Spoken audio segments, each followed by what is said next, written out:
Non atuh maksudna lamun urang boga budak ulah lebar ibu ngabiayaanina bab agama mah ulah lebar. Kadang-kadang tipalik urang mah adi kana sakola toh-tohan, adi kana dunia agama sok pelit urang mah.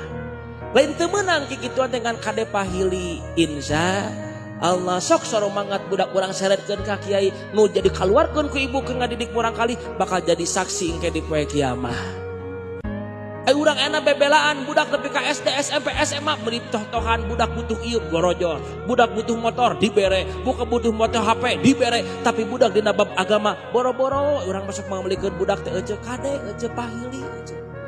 Punten ece lain guna naon ieu mah bisi engke di poe kiamah urang dipertanggungjawabkeun ku Gusti Allah. Ayo urang makana bab sakola toh-tohan budak teh, tapi kunaon dina bab ngaji urang teh sok ngantep ka budak teh ece.